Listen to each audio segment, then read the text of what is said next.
Hi everyone, so I'm Rebecca and this is my husband Desmond. So a little bit about us. So we have been together since beginning of 2019. We've been married for nearly 2 years and we've started this channel to just document our plans and our life and projects that we've got going on for the future and our plans to relocate. So do you want to say a bit about those? But before, obviously, I go any further, if you would like to, tell people, what our channel is called.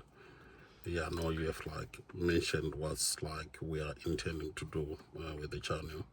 But if you can just say what's the channel is called. It's called the Machingas. Yeah, is that right? Which is, yeah, it is right. I'm sure you should know that. Yeah, the Machingas. It's called the Machingas because that's our last name is and also it's because the channel belongs to both of us. So it might be one day I might do a video alone, or she might do a video alone, or the same way we are doing now, where we are both together. So I don't know if you would like to sort of talk about our plans. So we have decided that we are gonna, because we currently live in the UK.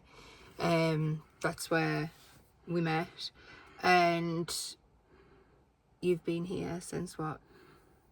2011. Yeah, 2011. You've been here since 2011. We met in 2019 and we are planning to both, now we're married, to relocate to Zimbabwe and start a little farming project there. That's what we're intending to do. So Yeah.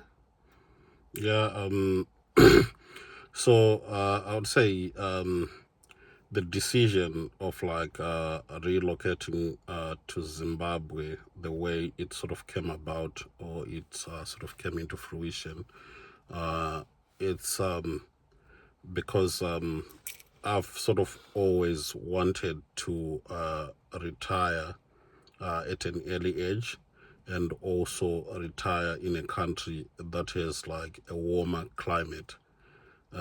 So the UK is cold. yeah, because here, for those who live in UK, or for those who just know in terms of geography, it's not the best place to be in terms of the weather.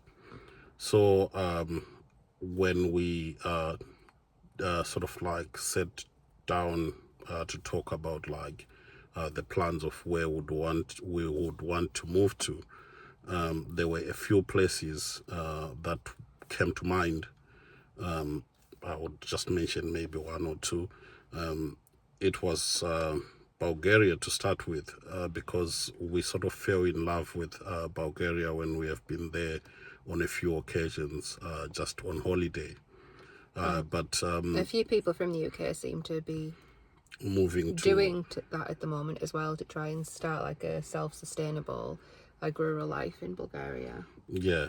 But I think our idea to relocate to Bulgaria wasn't sort of maybe sustainable for us in the terms of logistics, how to acquire the land and everything that goes about it, because since there was the Brexit, it sort of maybe changed the trajectory of how things go about if you want to acquire land within Europe. Yeah, when UK left European Union, it sort of left a few holes in how you can move there as a UK citizen and acquire actual land. I think you can, it's easy, I think, to buy maybe flats or apartments and that kind of thing, but to buy actual physical property on land, I don't think that's possible. I don't think that's an easy thing to I think it's still do.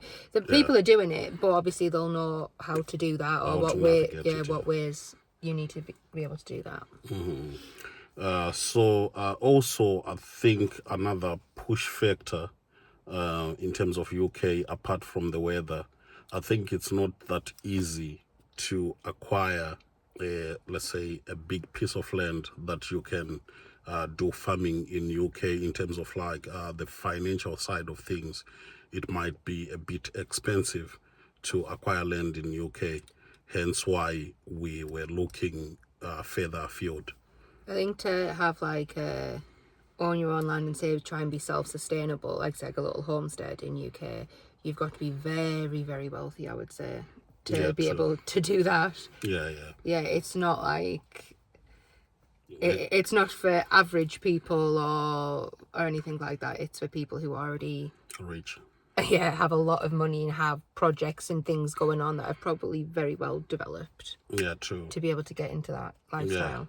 Yeah. And I think the other thing that also I could sort of like knit into that, I don't think you would be off grid per se if you are to like build in any rural setting in United Kingdom, because you will still be reliant on the national grid, let's say in terms of electricity or in terms of water. Somehow you are still tied on the national grid. Yeah. And things are quite close, but you can't really be anywhere, I don't think, in England and be actually that far away from other things, if that makes sense. Things sort of are quite, even if you're in the countryside, things are still not that far away in terms of maybe other countries that we've been to or places that we visited. Things are still quite in close proximity to one another. Yeah, true. So during like conversations, sitting down, exploring what we can do, the option that we ended up having was to relocate to Zimbabwe, which is my home country. But I would say, yes, I'm from Zimbabwe, but it wasn't quite an obvious thing that we would both like agree on moving to Zimbabwe, based on the fact that she had never been to Zimbabwe. She only knew it based on like the media, maybe reading books and stuff. So we, when we had our wedding, we then decided, okay, if we want to relocate to Zimbabwe, the first thing that we can do is for us to both go to Zimbabwe. Me, obviously, I know what it is like to be in Zimbabwe, but for my wife to sort of have an experience of being in Zimbabwe, so that she can sort of feel the culture, the weather, and everything else that comes into like the idea of moving abroad to a country. And we then planned and we went for a month for our honeymoon, and we spent a month and we hired a car and moved around, like we went like full circle in Zimbabwe, didn't we? We started off at Harare and then went place to place, going around the country until we circled back. Yeah, yeah. Though there are still a few places that we didn't manage to sort of visit in that month that we're there, like the Eastern Highlands. We still like plan to go there and like just like so that she can see what it looks like in other areas of Zimbabwe. But during the same month that we were there, after she had like sort of like decided, and I don't know, she can say, did you fall in love with the country or? Yeah, I really liked it. I did. It was really, really beautiful. I can't deny that. It was a really beautiful country. It was. Yeah. Yeah, I would say like And it felt more. Like, I'm not saying Zimbabwe doesn't have its own issues, but it was more of a relaxed, I would say, environment compared to England. It was like almost like time didn't exist kind of thing, which I mean that has its issues as well. As someone from the UK who's used to maybe like efficiency or like things being done at a certain time in a certain way and things are more structured, Zimbabwe seemed very laid back, which was good in some aspects, but could be frustrating as well when we were trying to maybe plan to do things that, because as well, like obviously you've been in England for a long time, so your mindset is also used to maybe having things done in a certain way and things being really straightforward or like an easy process, or finding out information that's really easy to do in the UK. It's not Zimbabwe. It's maybe not as straightforward with those kind of things. Yeah, But it was a beautiful country. It was beautiful, and it was quite easygoing compared to here, where things are maybe like rushed or hectic, or everybody's busy. Like, yeah. yeah. Which sort of like, to me, it sort of like feeds into the idea of like wanting to retire at an early age. So that environment is also good in that area, where you are not like sort of rushing or always like don't know, on a time clock to do things. Though yes, with the projects that we need to do, we might have like maybe a few employees that also will be on a time clock. But as for us, in terms of the logistics of management and stuff, maybe we won't be as much like 24/7. It's not like where you're waking up every day to go and work for like somebody else, like in UK, and be on their schedule, and you have to do everything like perfect because of all the rules and regulations and how strict things are Yeah, true. here. Yeah, and also the idea of like, because UK, you end up where if you are going to work, whether it's a job where you're on shifts or 9 to 5, sometimes the allocation of off days, your off days, maybe in a week you have 2 off days. There might not be sort of like consecutive days where they follow each other, or if they follow each other, now you are sort of treating maybe a Thursday and a Friday or a Wednesday and a Tuesday as your weekend. Yeah, I think free time here is quite limited, like because the only free time you get is, like you say, if you get 1 or 2 days off from work, that might not even like correspond with like what your wife or your husband's days off are, or maybe things that you want to do with your family. It might, all your schedules might be clashing. Yeah, It's quite things like that, like free time or downtime or just being able to plan to do your own things can be quite restricting, because there's always work in the background that you need to plan around. Like you plan your life around work rather than the other way your around, life yeah. being your life. It's almost like that's secondary. Yeah, true. Which like reminds me, like when we moved to Scotland, when the company that we were working for, we were working like at the same company together, but they couldn't even understand the fact that we were married, who would need like to have like off days that are sort of like same.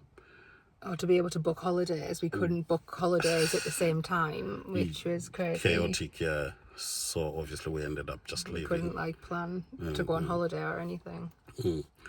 So whilst we were on that, we then managed to like secure land in the month that we were in Zimbabwe, and did all the document side of things, and like the process. I don't know, what do you think about the process of securing land? How it was? Was it like straightforward, or there were? Probably easier than here, but I don't know. Everybody talks in Shona, so it's things that maybe I'm just like there for, and then things are like translated to me, so I understand what's happening. But I don't know much about the process. I was there for it all. I was just there. Yeah, yeah. Sometimes You took care of that side, and I was just like there while you were like, okay, this is now what we're doing. This is what we need to do, because you knew about it and I didn't. Yeah, I think sometimes it's also another challenge. Like if you move abroad to a country that speaks a language that you don't speak. However, in Zimbabwe, I would say she can get by because the majority of people in Zimbabwe, they can speak English. Yeah, or like when you were busy, say, talking with whoever you needed to talk to while you were while we were in the process of buying the land. A lady who had taken us there, who's actually going to be like living next door to us. She was like really helpful because she stayed with me and she would like tell me like the process like in English. Okay, this is what's happening now, or this is actually what's being said, because she was like sort of on the sidelines with me while things were getting sorted and was just like translating everything to me, which was really helpful. Yeah. So after securing the land, we then decided we need to sort of like demarcate or mark the boundaries. So the way we did it, we then installed like in Zimbabwe they call it a barbed wire, but if there is any other name that is it's known by, It's just barbed. I think. yeah, you can comment in the comment section. So we then fenced the whole perimeter so that the land was sort of demarcated where it was, and it was The locals did that for us. yeah, like it first, was also which, temporary. like for temporary. So we just like negotiated with the locals after buying the fence from Harare. I think the lady who I was talking about earlier, I think did her husband. I think Yeah, the husband He helped as well. do some of like the maintenance type work. Wow. Yeah, I think it was clearing the land that He like leveled it out for us. and I think the other thing, did we do anything else? That's when we did the bore sighting. Yeah. So after like the land was cleared and the fence was installed, we then like went back to Harare, looked for the people that are into bore drilling, for them to come on the site so that they can do the surveying of where we can get water and drill a bore. And then they gave us a printout of sort of like their recommendations where they thought like or where they had found the most water on the land. I think it was or like a groundwater. 75-meter down depth, I think, which they recommended. Yeah, they recommended like 75 meters depth if we are to drill a bore. So I think on our first trip, that's pretty much what we did, because it was also the time that we were traveling around. So we had other things to do. So Yeah, we couldn't 'cause do much on the land. Yeah, because I say we dedicated one part of the trip to sort of sorting the land out, and then the rest of the trip, that's when we like packed up the car and we went like touring around the country. Yeah, so the land, so it's in like this little village like at the foot of these mountains, and it's really beautiful. Yes, it is. Yeah, really. there's like monkeys and like, which is exciting for me because we only have squirrels in the UK. So there's like monkeys and like, I know it's probably nothing to maybe people who live in Zimbabwe, but to say like there's mango trees or guava trees, that's exciting for me because here we don't have anything like. Yeah, I think you didn't like that. You didn't know what a guava tree looked like before. I've only had guava flavoured drinks before. Yeah, so I've never had like even like seen a guava, tasted a guava before being there, or I don't even know if I knew avocados grew on trees like that. Which I don't know where it's funny. I don't but, know where yeah. I thought they came from. I don't know. But did you know Maybe it was a fruit? Yeah, I knew it was a fruit. I knew what it was. I don't know. I so think then- maybe I thought they grew on like little shrubs, maybe not big tall trees. Oh, right. Okay. That okay. kind of Makes thing. sense. Makes Yeah. sense. So after that, Sorry, wait, no, Yeah, sorry. okay. Yeah, so we bought the land in this like really cute little village, and it's not far from like a little local shopping centre with all your like little bars and like hardware stores and so like little more like a grocery growth store- point. and it's about 1.5 acres, is it? Yeah, it is just about 1.5 acres, and it's in between Harare and Bindura. Yeah, it's only about a 30-minute drive, From I think, Harare. to Harare. So it's not That far from. it's not too far if we want to go somewhere like to the city or those kind of things. Yeah, but we have like prospects of like expanding or extending the land when we eventually move there. We want to like extend the land because the projects that we are planning to do there, they would probably require more land than what we currently have. Which is crazy to me because in the UK, 1.5 acres is absolutely huge. Yeah, it's quite insane to think that's like huge. you can own that. Yeah. Yeah, that's huge. So what's like your impression about Zimbabwe and any reservations that you might have? Well, I think it's really beautiful. I think it's laid back, which can be both good and bad. I would say it's not as convenient as England in terms of accessing things or just things being done in a straightforward way. The driving. Or quickly. Yeah, things like driving is hard.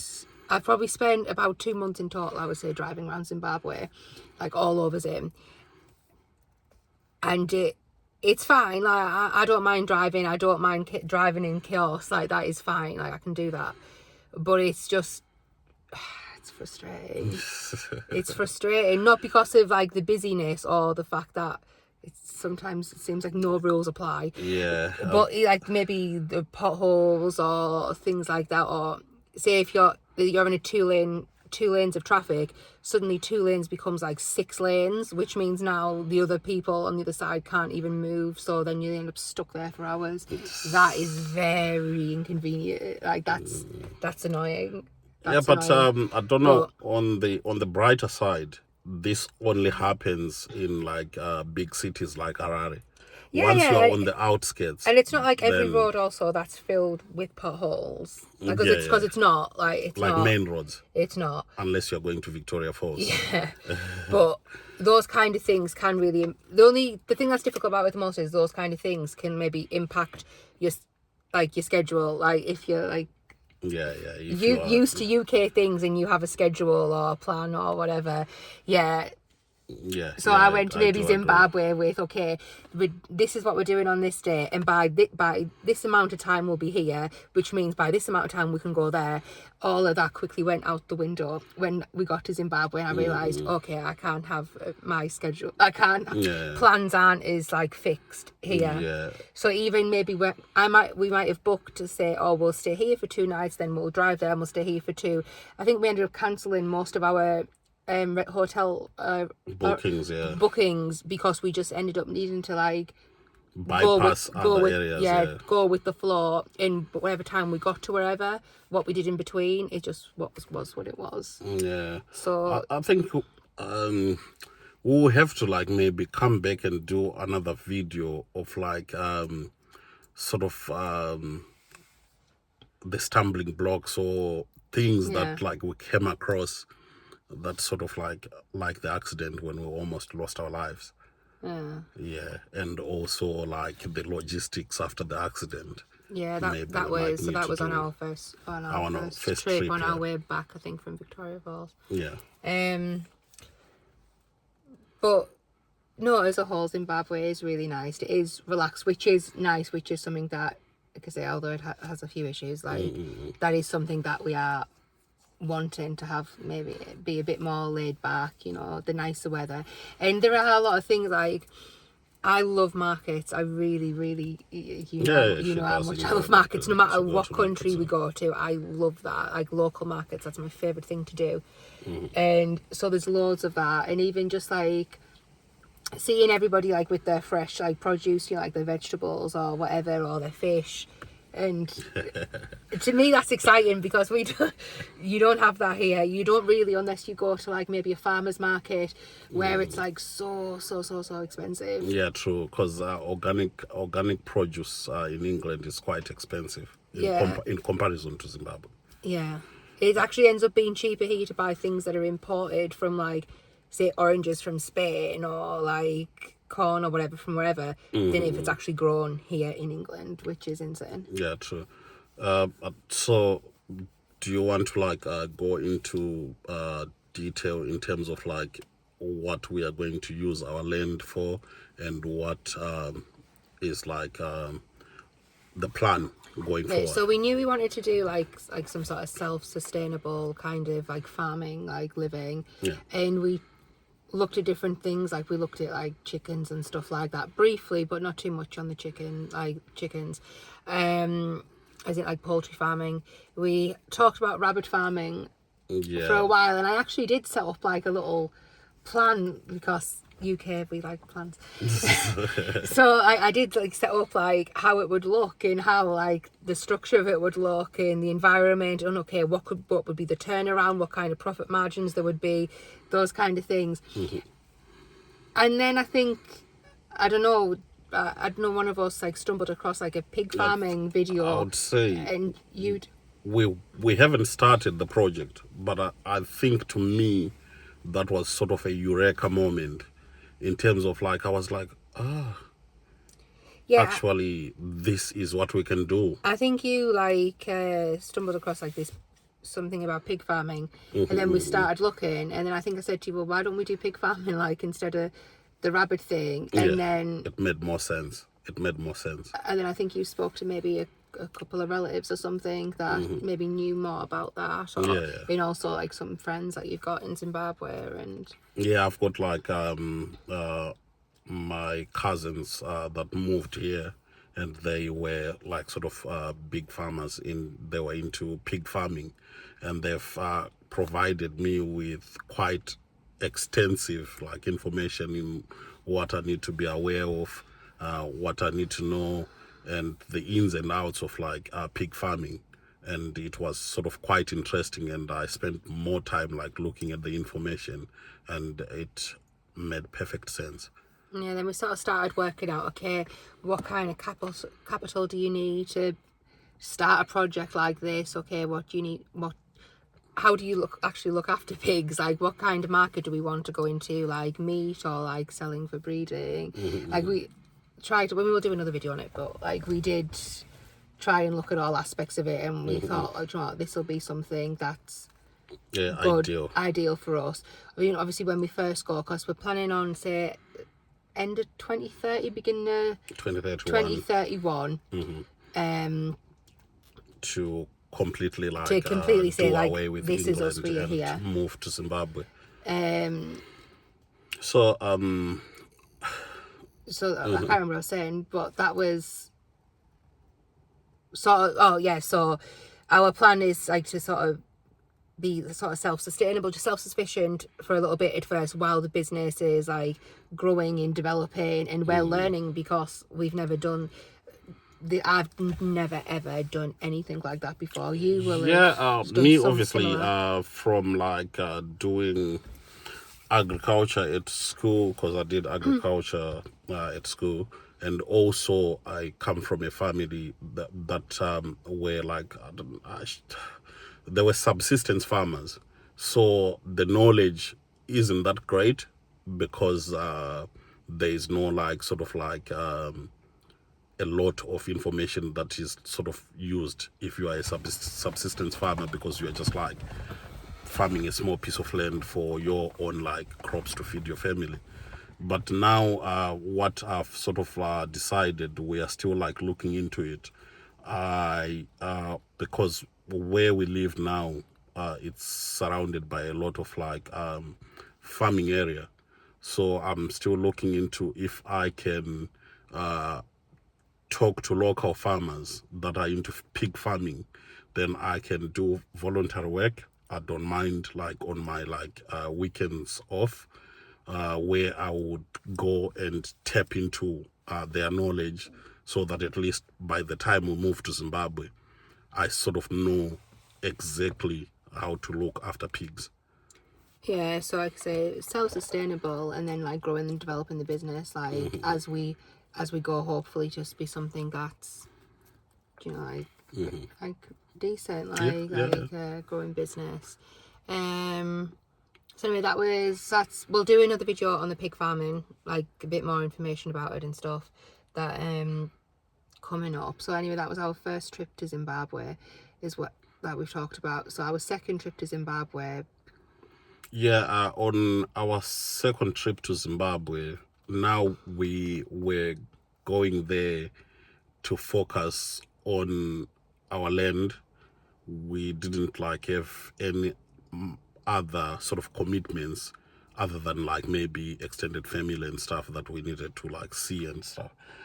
So when we got to Zimbabwe, whilst we were still here, because now the next thing that we needed was to have water on the site, on the land. So whilst we were still here, my wife in her...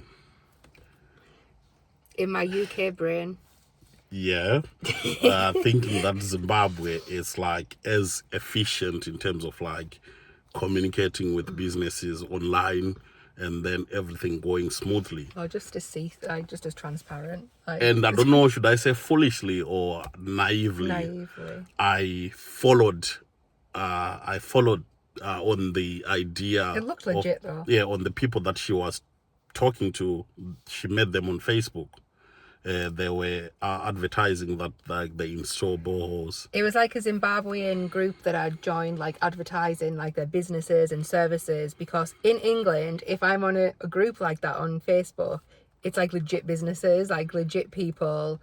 I would say even is less than 1% of people on there would be scamming. Like true. It would be fake. Like less than 1%. Yeah, but to be honest, I sort of give it to her that like on the face of it, the advert looked legit.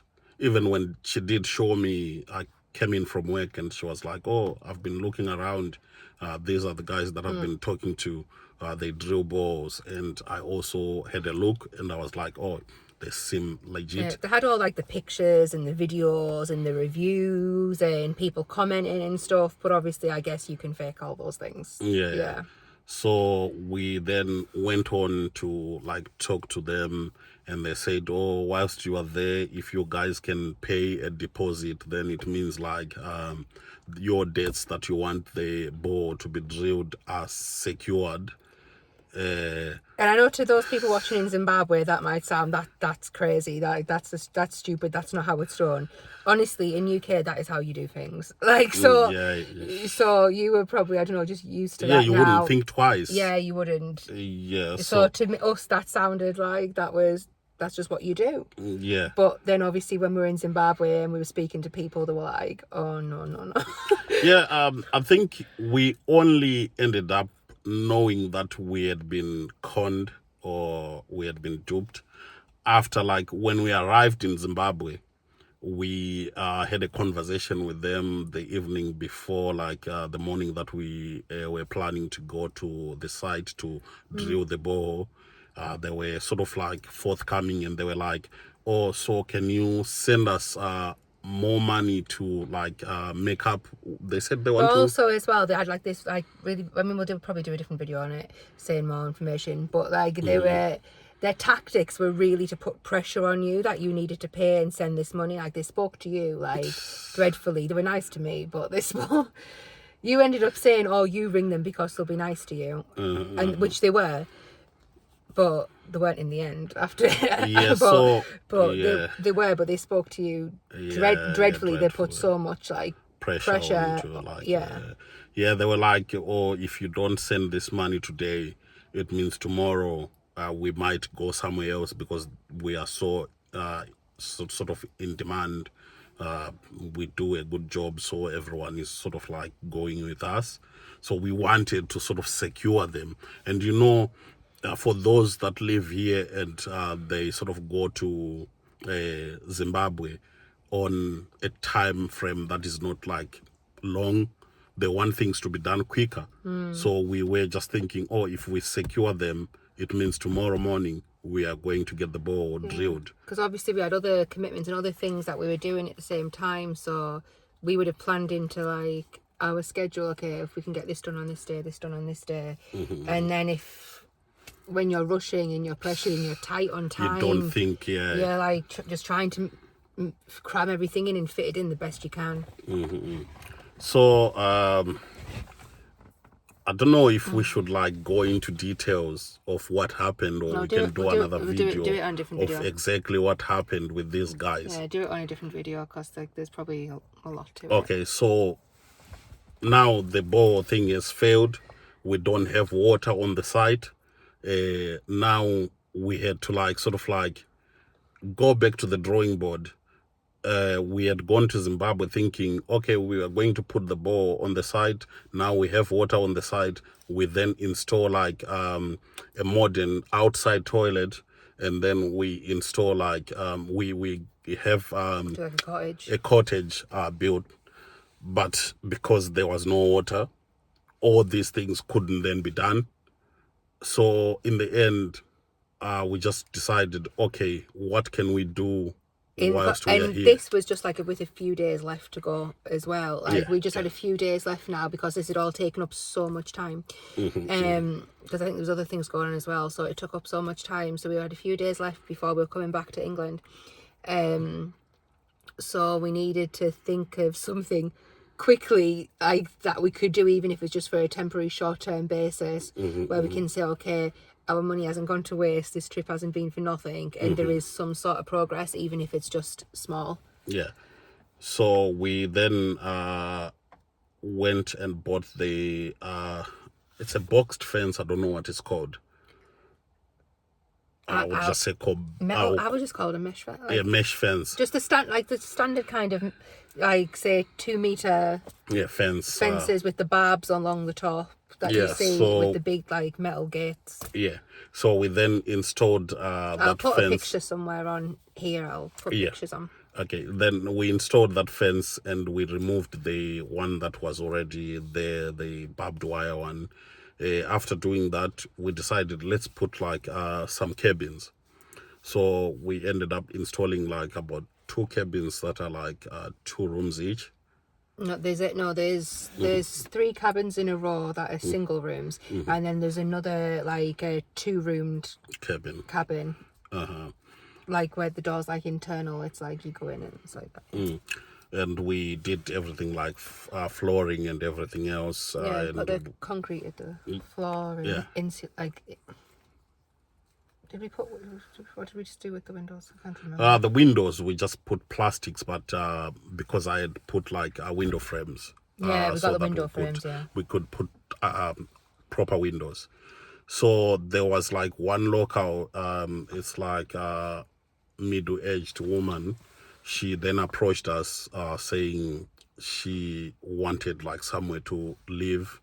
But this woman, we had seen her in our... we were introduced by the lady who like sort of helped us with the land process, and the lady was translating for me. Yeah, so on our first trip, we had seen this woman, and we had spoken to her about like her working for us, looking after the land and everything. So this time when we went, she was happy to move in, despite the situation that there wasn't much on the land. And it wasn't finished the way we'd wanted. And also it wasn't how we wanted things to be.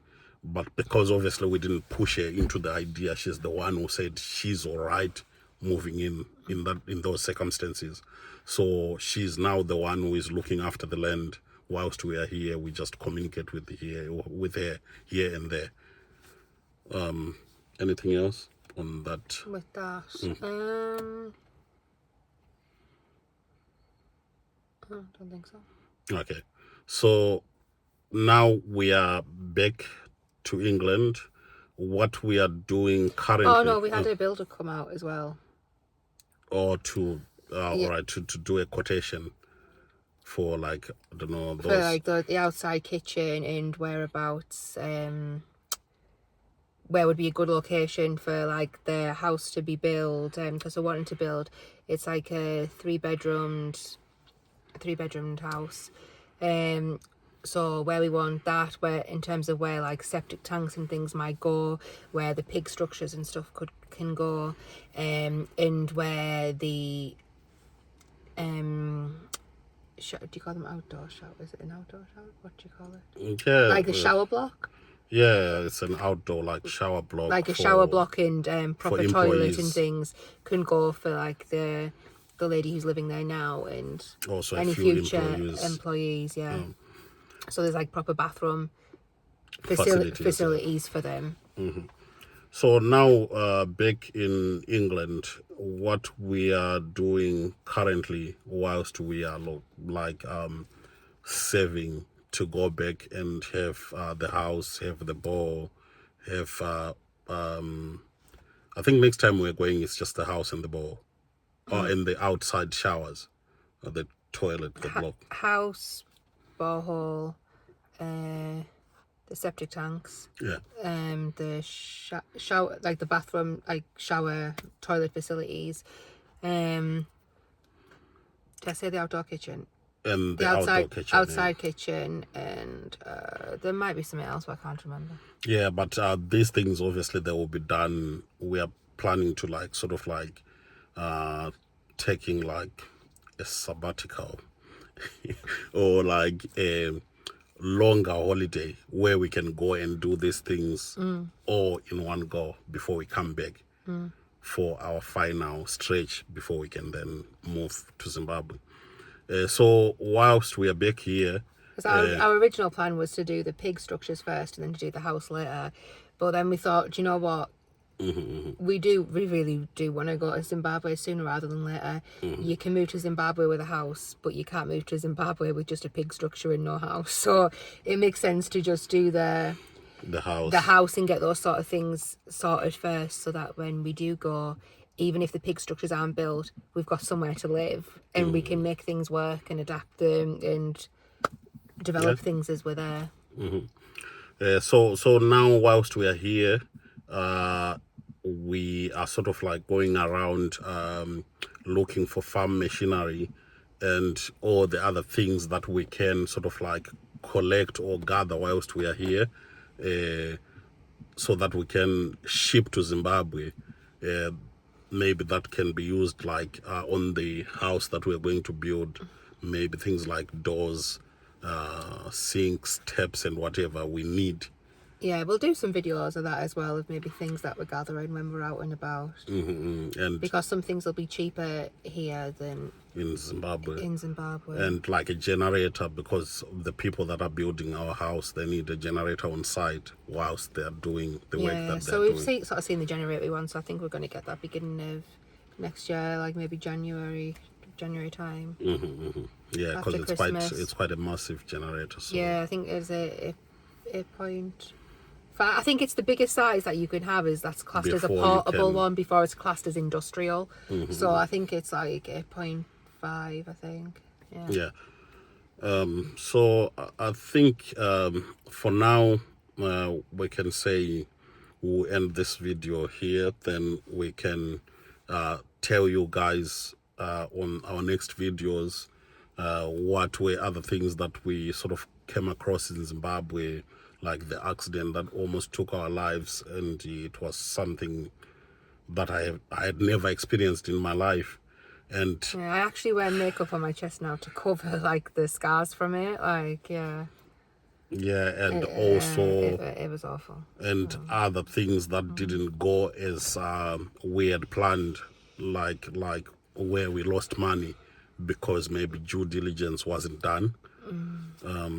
I think, and also when we are doing like all the tours that we are doing here to sort of source equipment that we need to use in Zimbabwe, and also we are sort of looking for trucks as well that we need to take to Zimbabwe when we go to Zimbabwe, and we are still in the process of like going around looking for what could be best for the terrain in Zimbabwe and everything, and also for the business when it's sustainable. And we'll like share, like, because we've got like the house plan and stuff of what it is that we're planning to get built and things, so we'll share those with you guys. If you like or subscribe, and stay tuned to support us. If you've got any words of advice for people that are doing the same thing, or people who have already done it, or any questions you want to ask us, or any advice for me as an English